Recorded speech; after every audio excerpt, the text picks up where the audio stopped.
Bueno, amigos de Coyunturas, el cuarto episodio de esta serie de conversaciones necesarias, decimos, en estos tiempos de mucha confusión, en estos tiempos de muchas voces, pero con la necesidad de profundizar los temas.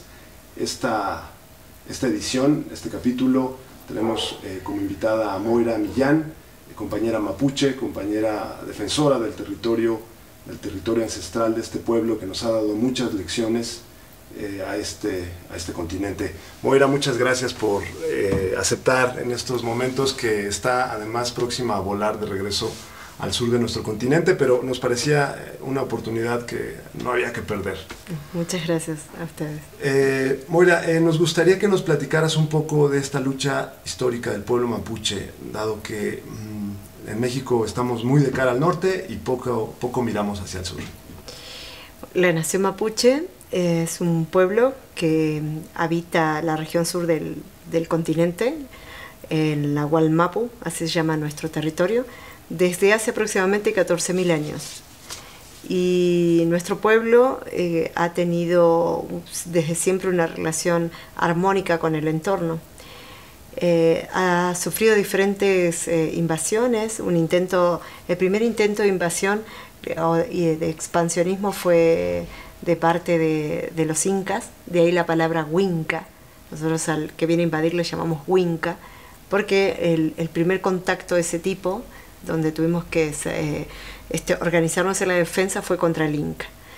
Y como nuestra fonética no salía Inca, sino Huinca, quedó a todo aquel que viene a invadir le llamamos Huinca. Y luego, con la llegada de los españoles, nuestro pueblo se organizó para la defensa, teniendo grandes y emblemáticos toquis, que son como comandantes, que no solamente fueron hombres, también los hubo mujeres.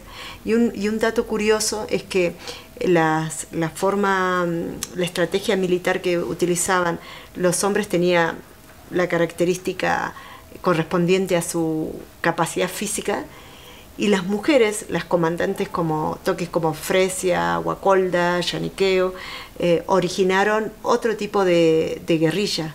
De acuerdo a las capacidades físicas de la mujer mapuche, desarrollaron otras metodologías militares de autodefensa. Qué interesante. Y en ambos casos, lo que logramos fue vencer al español, que terminó la corona española reconociendo la soberanía de la nación mapuche.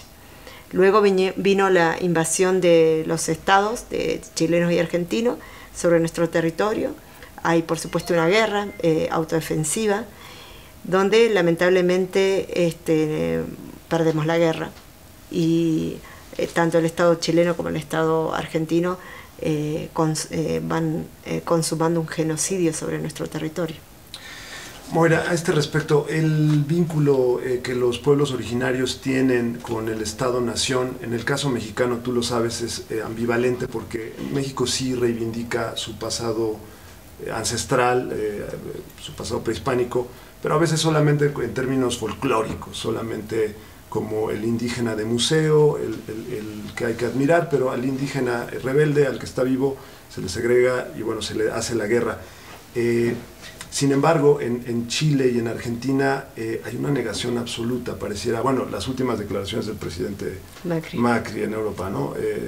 En fin, platícanos un poco en este espejo, ¿cómo ha sido la relación de los pueblos originarios? En el caso de la nación mapuche, quiero aclarar respecto a Chile, ¿no? Chile llevó adelante lo que le llamó la pacificación de la Araucanía, y Argentina en el mismo momento llevó adelante la campaña del desierto.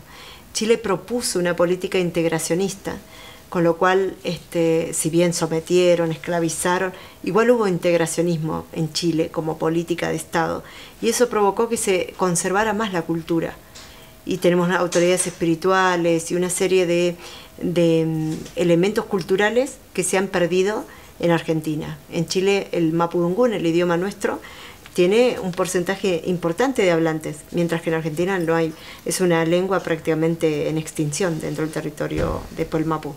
Y eso tiene que ver con que el Estado argentino definió una política de eliminación directamente, ¿no?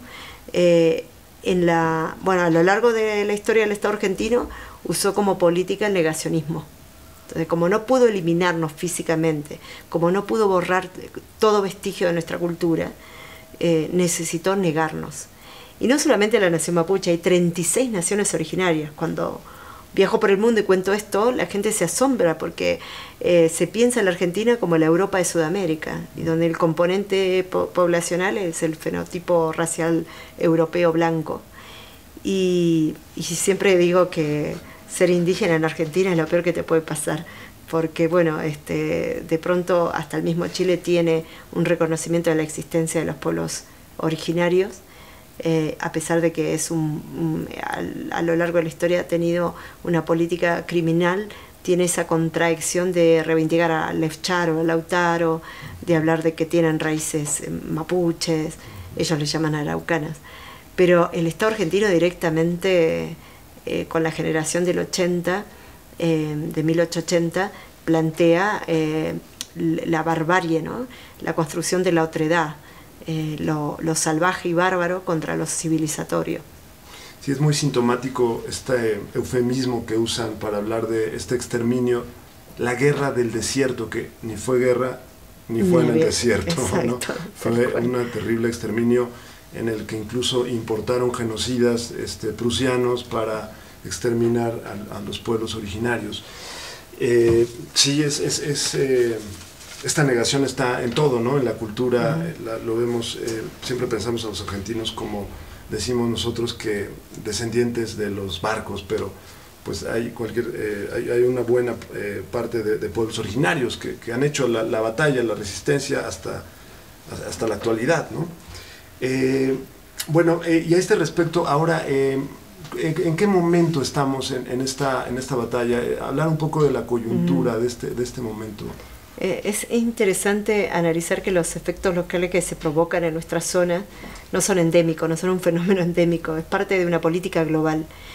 Y entonces Indoamérica para mí se levanta como una región planetaria de esperanza. Es una región que tiene todas las potencialidades para construir una alternativa civilizatoria.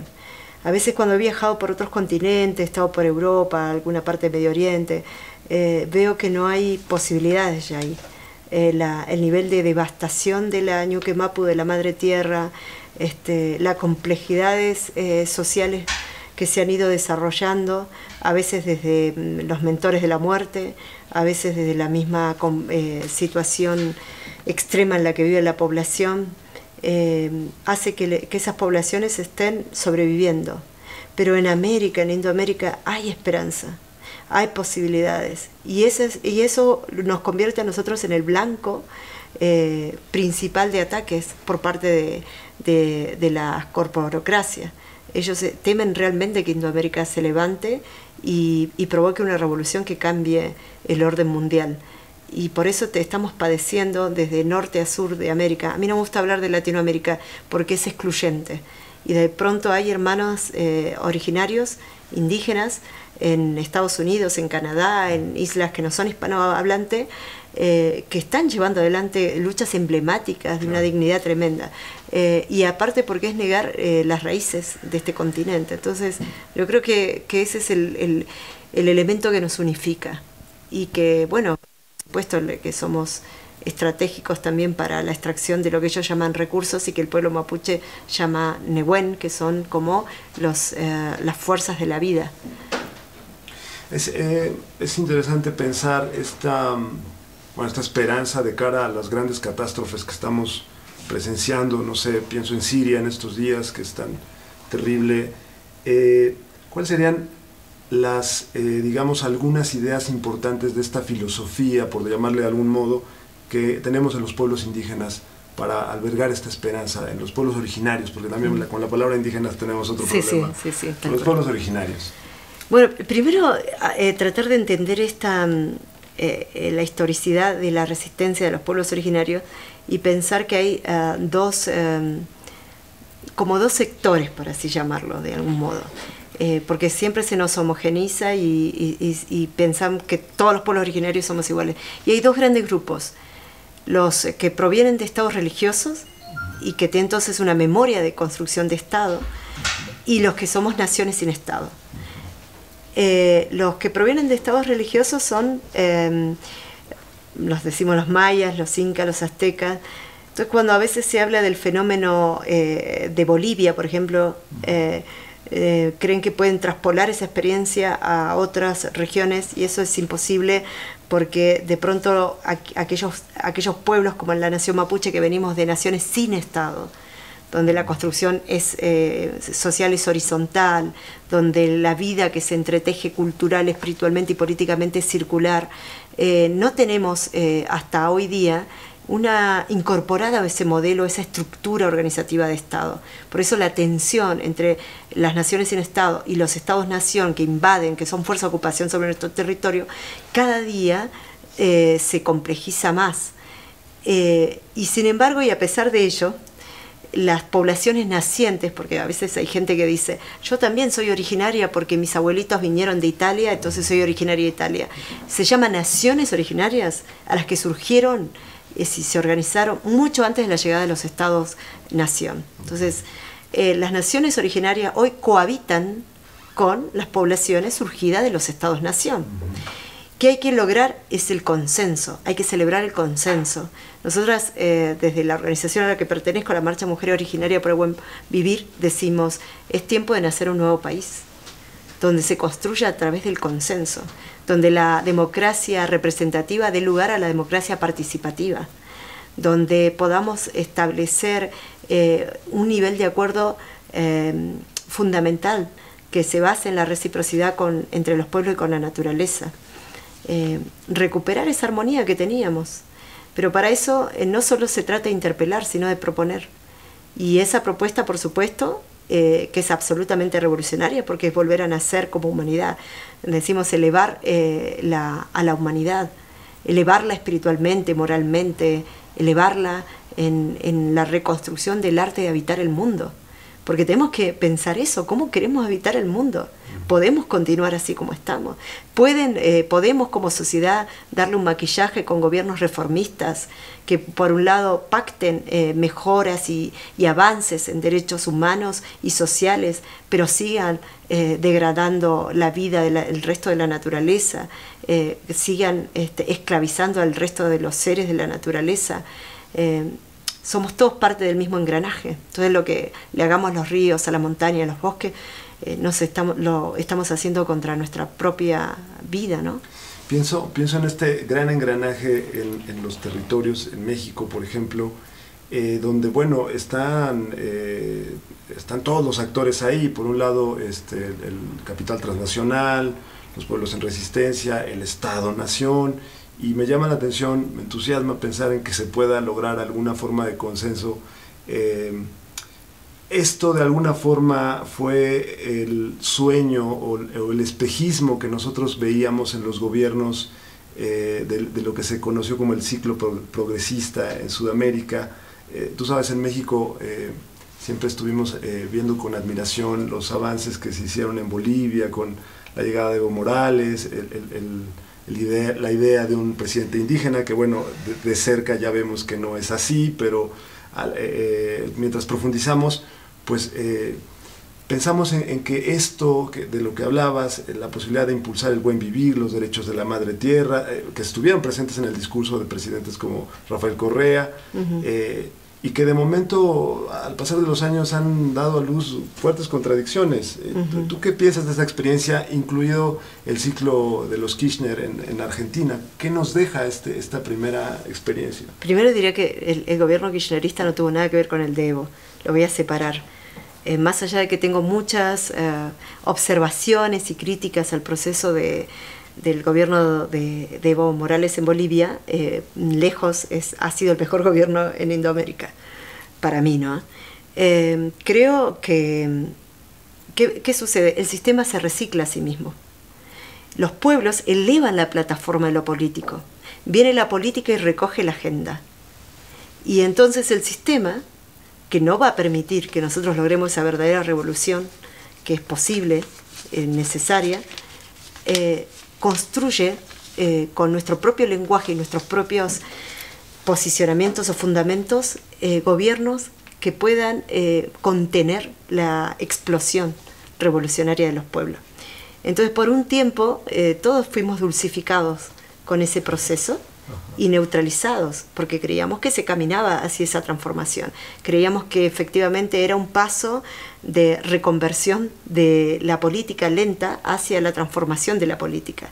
Entonces vimos aspectos de reconversión económica, reformas en lo social, y parecía que definitivamente estaban configurándose un escenario mejor posible, digamos, para profundizar el cambio. Y en realidad lo que estaban haciendo era neutralizar las movilizaciones, pintar de rasgos revolucionarios algo que era absolutamente reformista, ¿no? Y durante un tiempo sirvió, pero después los pueblos siguen caminando hacia ese sueño utópico, y cuando ven el sistema, los mentores de la muerte, los que detentan el poder en el mundo, que ya no les sirve esos gobiernos, traen la represión, y la derecha ha recrudecido ahora en el continente. Yo no sé, no creo que si seguimos jugando con las mismas reglas de juego del sistema, es como un círculo vicioso del que nunca salimos. Yo no creo que podamos, con las mismas reglas que ellos establecen, poder cambiar las cosas, la realidad. Me parece que hay que salirse, hay que ser inventivos, creativos, crear hasta neologismo, hasta que ellos vuelvan a apropiarse y seguir creando nuevas palabras, porque en las palabras encierran mundos, y ver cómo podemos generar ese mundo posible. Por ejemplo, ustedes aquí en México tienen Fenómeno Zapatista, que es maravilloso, que es un faro para el mundo. Yo como mujer mapuche agradezco al zapatismo porque hubo un antes y un después para los pueblos originarios. Fueron bisagra. Hasta el levantamiento zapatista, los pueblos originarios éramos pieza museológica o despreciativa, absolutamente denigrados. Cuando se levantan los zapatistas, elevan también la dignidad de los pueblos indígenas. Y ahí hubo un punto de inflexión del que no se volvió atrás. Empieza esa experiencia a calar en la subjetividad, en el espíritu de los pueblos originarios, y nos empezamos a levantar. Desde norte a sur, de este a oeste, los pueblos originarios nos dignificamos viendo cómo los zapatistas avanzaban hacia un sueño. Y me parece que ellos han logrado un nivel de desenvolvimiento de la autonomía interesante, que puede generar, que por ahí tienen discursos muy diferentes del pueblo mapuche. Nosotros vamos contra el Estado, hablamos de la libre determinación de los pueblos, y en este caso el pueblo mapuche, pero todavía no sabemos cómo alcanzarla, y el zapatismo va generando autonomía, y tal vez la sumatoria de esas autonomías generen finalmente la libre determinación. Por eso ellos todo el tiempo hablan de que vayan y háganlo en sus territorios. Si todos nosotros reprodujéramos el nivel de autonomía y control territorial que ellos están teniendo en Chiapas, probablemente lograríamos desde esa estrategia también la libre determinación. Y hay otros pueblos como la nación mapuche que planteamos la libre determinación desde la autoafirmación identitaria, la organización territorial, la expulsión de las transnacionales, la recuperación de territorios contra el latifundio. O sea, la nación mapuche, siempre digo, está llevando adelante una revolución sin disparar un solo tiro. Y por eso también está estigmatizada y vista como terrorista, como un sector muy peligroso en este momento en esa parte del mundo, ¿no? Para el Estado-Nación y para los intereses transnacionales. Exacto. El sueño zapatista, que es en buena medida un ejemplo, como tú decías, un faro para el mundo, y bueno, en México nos ha dado escuela a todas las generaciones que crecimos después del 94 de las posibilidades. No sé, pienso en la huelga del 99, donde estábamos con la idea de la horizontalidad, de la resistencia al neoliberalismo. Efectivamente, ¿no? El zapatismo ha sido una punta de lanza, una avanzada, aunque a ellos no les guste la palabra de vanguardia, pero sí nos han puesto el ejemplo. El vanguardismo igual es occidental, nunca es indígena. Sí.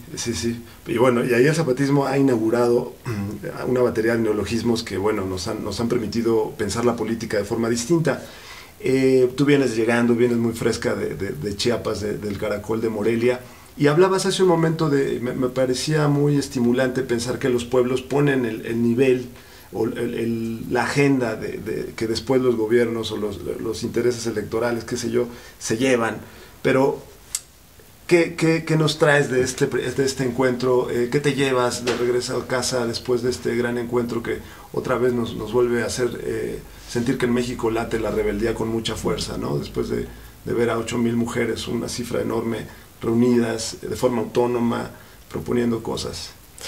Bueno, realmente han dado cátedra las hermanas zapatistas de organización, de consenso, de humildad, de amorosidad, de respeto. Han sido unas anfitrionas increíbles y han llevado adelante un evento memorable que decididamente va a, yo creo que modificar sustancialmente el movimiento feminista. El movimiento feminista occidental, blanco, eurocéntrico, con rasgos burgueses, va a tener un antes y un después de este evento. Creo que a mí en lo personal me ha interpelado mucho y pienso que todas quienes asistimos hemos sido interpeladas por ella. Lo interesante es que esa interpelación no fue discursiva, fue desde lo concreto, ¿no? De pequeños gestos y actitudes con que fueron construyendo un lenguaje tan categórico de lo que es la horizontalidad, tan categórico de lo que es en un mundo en el que podamos caber todas. Y entonces se abrieron a ese movimiento heterogéneo que llegó hasta el lugar. Y se abrieron tratando de comprender, de entender. Y aquello que no entendieron simplemente lo observaron y lo aceptaron.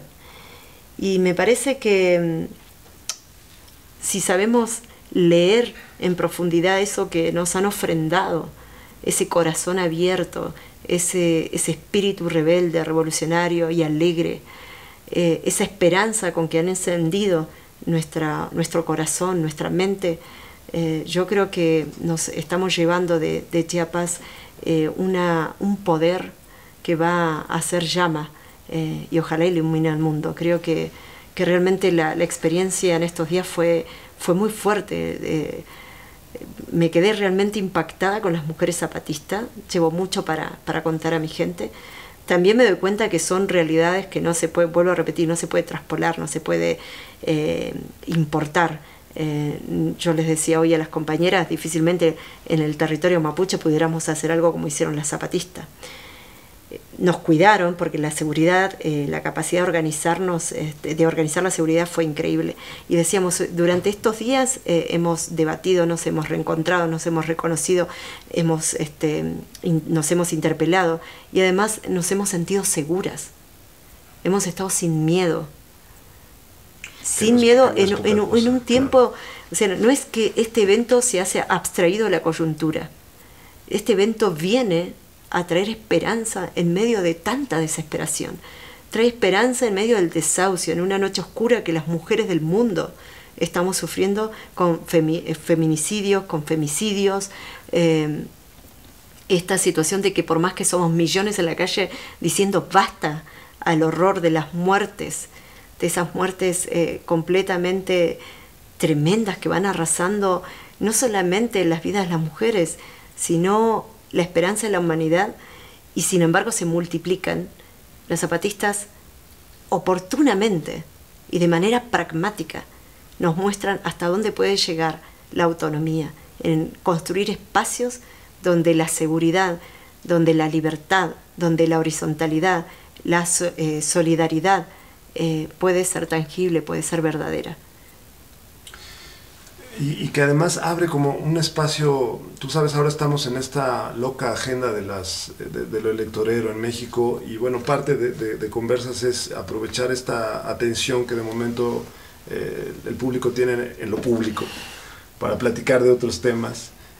Sin embargo, también nos interesaría escuchar, ¿tú qué piensas de este momento por el que pasa nuestro país, con la distancia que implica? ¿Qué piensas? ¿Qué Hay un fenómeno que me preocupa mucho en México. Es un país, es la cuarta vez que visito México y amo mucho a este pueblo maravilloso. Y necesito entender cómo se fue construyendo, cómo fue configurándose un escenario en que el horror termina siendo naturalizado, tragado.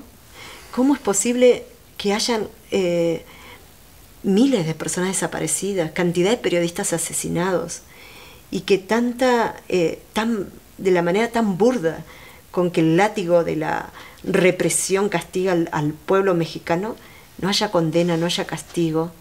Necesito entender eso, cómo se adormecieron, cómo logró el enemigo calar tan profundamente en este pueblo que no sé, pienso que si bien vemos sectores que se levantan, la indignación debería ser mayor. Y veo que eso se va a extender a todo el continente. O sea, lo que está pasando en México es casi un laboratorio que se va a ir extendiendo al continente. De hecho, cuando Macri asumió, los primeros mandatarios con los que se reunió fue, entre ellos, el presidente de México. Entonces sabemos que está tratando de importar a Argentina modelos represivos de aquí. Y me preocupa entender eso, porque digo, es un México que tiene una historia. Decimos que los territorios tienen memoria, y México tiene que tener memoria de lo que fue capaz de hacer. Tienen memoria no necesariamente tan lejana, memoria reciente de la capacidad de movilizarse, de la capacidad de entregar la vida para generar cambios profundos. Tuvieron una revolución y no logro entender cómo es que está pasando esto. Y por supuesto, en cuanto a lo electoral, es lo que pasa en el mundo, digamos, son entretenimientos con que nos van alienando y anestesiando. Entonces no me parece importante, me parece terriblemente impactante que hayan 43 estudiantes desaparecidos de un tirón y no haya habido justicia. Sí, es terrible, y también eso es un poco el trabajo de ponerlo en palabras, porque para nosotros creo que es difícil. Una de las tareas es lograr verbalizar el horror que hemos estado viviendo de una forma cotidiana, de una forma muy difícil de verbalizarlo. Lo digo así porque creo que es una de las labores que no hemos acabado de hacer, y que en el caso argentino, bueno, las madres de Plaza de Mayo han sido esa antorcha, ¿no? Porque a un pueblo que ha sido tan traumatizado, porque por un lado está, sí, claro, la desaparición de los estudiantes, las masacres en distintos lugares, también está el terrible fenómeno de la migración centroamericana por nuestro territorio, que siempre he pensado que es profundamente violenta también para nuestro pueblo, el ver el drama, lo triste que es ver a nuestros hermanos latinoamericanos en todo el país atravesándolo, ¿no? Es tremendo.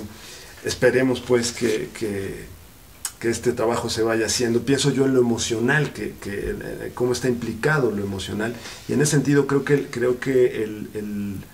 la participación de otras formas de ver el mundo, más allá de lo racional, van a ser cruciales, ¿no? Porque es un trabajo, pienso yo, espiritual también lo que sí, eso es fundamental. Hace poco contaba mi experiencia cuando me sumé a la lucha mapuche. Yo antes, cuando era muy jovencita, me crié en un hogar evangélico. Y bueno, como evangélico, todo lo que tenía que ver con el mundo indígena era pecado o era parte de algo satánico. Y entonces mi familia negó nuestra identidad, nuestra espiritualidad. Y bueno, crecí así, conociendo eso y creyendo que yo era argentina. A los 18 años me encontré con la nación mapuche a través de la espiritualidad, porque dejé de creer en todo lo que me habían enseñado. Me fui al campo y llegué justo en los preparativos de una ceremonia bellísima que tenemos los mapuches, que se hace una vez al año, se llama Camaricún, y son 4 días de danzar y alrededor del fuego cantar y renovar el pacto de convivencia armónica con la naturaleza, y es muy bonita. Y ahí fue impactante para mí entender esa lógica de que no habían templos como grandes obras arquitectónicas. Nuestro templo era la tierra, y el techo de ese gran templo era un cielo estrellado, y se ofrendaba a la tierra lo que teníamos, y todos éramos iguales. Eso me recordó estos días de convivencia también con los zapatistas. O sea, todos dormimos en el suelo, nadie tuvo privilegios. Y pensaba cómo la espiritualidad es el principal motor de nuestra vida, y en el mundo mapuche la espiritualidad estructura lo político, lo social, nos determina. Y creo que la lucha nuestra es primero espiritual y luego política. y tenemos que sacarnos todo ese coloniaje. Y que la tierra no necesita que la defendamos. La tierra quiere defendernos, pero tenemos que volver a conectar con ella. Es la principal aliada. Si te pones a pensar, quienes detentan el poder en el mundo tienen las armas, tienen el dinero, tienen el poder político, tienen el aparato legal a su disposición. ¿Qué tenemos nosotros, los pueblos? Tenemos a la tierra. Con ella tenemos que hablar, con ella a ella tenemos que pedirle ayuda. Contaría un montón de anécdotas que tenemos, de relatos de lucha, de resistencia. Voy a contar uno breve para ilustrar. Había una lucha emblemática contra la mega minería en San Juan. Entonces deciden, se junta toda la población para protestar, pero los pueblos originarios piden antes hacer una ceremonia. Ese día venía el gobernador de la provincia con sus secretarios y también se militarizaba toda la zona donde la gente estaba pidiendo que la empresa minera se fuera del lugar. Bueno, llenaron de militares y los líderes espirituales indígenas no hicieron caso y fueron al cerro donde querían levantar su ceremonia y donde supuestamente no podían ingresar. Lograron ingresar, hicieron la ceremonia. Y cuando tenían que venir a reinaugurar yacimiento minero, se levanta un viento mientras estos hermanos estaban en ceremonia, un viento tan grande que el helicóptero en el que venía el gobernador tuvo un accidente, cayó porque ya no se podía sostener por el viento y se suspendió la reinauguración, y eso dio pie y tiempo para que se rearmara mejor el movimiento antiminero en el lugar. Y la gente lloraba de emoción, o sea, el viento escuchó. Yo vivo en un lugar de bosque donde uno de los atentados que está haciendo el latifundio para quedarse con miles y miles de hectáreas es la quemazón del bosque. Hacen incendios forestales provocados. Y mi hermano estaba en el campo, yo había salido, y me cuenta que venía el fuego arrasando a la tierra pegadita a la nuestra. Vivimos en la zona de la cordillera de los Andes, es muy difícil llamar a los bomberos y que vengan, no es la ciudad. Y entonces va mi papá y mi hermano al lugar y no tenían cómo frenar el fuego. Y a mi hermano lo único que se le ocurrió fue empezar a hablarle en mapudungún, empezar a rogarle al fuego que no avanzara, que no quemara a nuestro lado. Y en ese momento el viento cambió de dirección, sí. Y pegó la vuelta y siguió quemando el campo del latifundista, pero no hubo ni una plantita quemada nuestra. Sí. Yo creo en el poder de la espiritualidad y en el diálogo con la naturaleza, pero creo firmemente en eso. Yo pienso y lo siento que el pueblo mexicano, esto lo platicábamos en la conversa pasada con Pedro Miguel, el pueblo mexicano tiene una capacidad gregaria, una capacidad de aguante en la comida, tú lo sabes, no hay reunión mexicana sin abundante comida, abundante bebida, y hemos aguantado el neoliberalismo en gran parte por esta solidaridad, por estas formas de convivencia comunitaria, y tenemos pendientes regresar a estos modos de defendernos, desde lo más esencial como es limpiarse con una hierba, con ruda y huevo, lo que hacían mis abuelas y que yo terminé haciendo cuando el médico no terminaba de sanarme. Claro, hablar con los elementos, reunirnos en los espacios donde no está el poder simbólico, ¿no? Los zapatistas nos han enseñado mucho esa cuestión de decir, no donde están ellos con su poder, con su ejército, ¿no? Donde estamos nosotros, donde podemos nosotros estar dándole fuerza a nuestra gente. Y no entender esto nos ha costado mucha represión en algunos movimientos. Pienso en el 2012 cuando llega Peña Nieto y el movimiento 132 fue un debate al interior. Se debatía si había que ir a protestar y a tratar de evitar su toma de posesión, y había quienes decíamos pues no hay que estar donde ellos sabemos que están con su ejército y donde terminó ocurriendo lo que ya sabemos que fue una represión terrible. Bueno, Moira, pues tenemos que ir cerrando. Yo quería preguntarte justo un poco sobre cuáles serían algunas herramientas algunos caminos para continuar, y cuáles son las tareas pendientes o la agenda que nuestros pueblos tienen de cara a lo que ya vemos que viene en el norte. Pues bueno, un gobierno bastante militarista, lo que Estados Unidos siempre ha sido, pero ahora con un lenguaje muy claro de odio. Por otro lado, pues los procesos que vemos abiertos y la amenaza del exterminio, de la conquista de territorios, pero de este lado, ¿qué tenemos y cuáles, digamos, algunas de las labores que tenemos que hacer? Tal vez nos toca, bueno, un momento muy difícil, ¿no?, de la historia de la humanidad. Pero creo que además de resistir tenemos que empezar a construir. Es algo que ya es impostergable. No podemos esperar que se den todas las condiciones perfectas para la construcción de ese mundo mejor y posible que soñamos. Tenemos que ir haciendo ese camino paralelo, ir construyendo y defendiendo lo que vamos construyendo. Y al construir, los niños y niñas, porque para ellos estamos haciendo. Nosotros ya lamentablemente tenemos una vida ya consumada en este capitalismo que nos ha lastimado tanto, pero las generaciones venideras tienen que conocer que hay una u otra forma de habitar el mundo, tienen que conocer alternativas. Yo hablaba con una niña zapatista que creció dentro del zapatismo, no conoce otra cosa que ese mundo maravilloso en el que se están construyendo. Veo a los pichiqueches, a los niños mapuches en los territorios recuperados. Estoy viajando con mi hija que creció en un territorio recuperado. Y veo que no es lo mismo la vida de esos niños y niñas que crecen en lugares donde nosotros ya hemos empezado a caminar una propuesta de un mundo mejor. Entonces el desafío es eso, cómo resistimos frente a la avanzada, pero también cómo paralelamente nos damos la posibilidad de soñar y construir ese mundo que queremos y defenderlo contra uñas y dientes. Y cada vez serán más los que se suman, porque verán un ejemplo de que es posible. Bueno, yo quiero agradecerles a través de ti a todo el pueblo mapuche su resistencia, su alegría, su combate por todos estos, y así que nosotros trajimos un regalito. Me encantan los regalitos. Es un juego de Uy, qué hermoso. es un juego de alfarería, que además es tierra mexicana, Pachamama, bueno. De un lugar muy importante para nosotros, y les agradecemos mucho. Y espero que nosotros tenemos muchos, en las cocinas de las abuelas se tienen muchas jarritas, ollitas, para siempre tener algo disponible para atender a los invitados. Así que espero que lo lleves con mucho cariño y esperemos seguir en este diálogo entre pueblos, hermanos. Y te agradecemos mucho que hayas compartido con nosotros. Muchas gracias. Y también estamos siempre pendientes de lo que aquí sucede.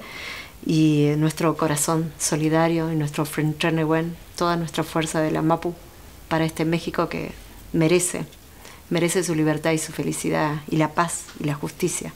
Así que los abrazo con el corazón lleno de gratitud. Muchas gracias. Amigos y amigas, este ha sido un capítulo más de Coyunturas, conversaciones necesarias para profundizar, para salir del ruido, para reflexionar y también, ¿por qué no?, para abrazarnos.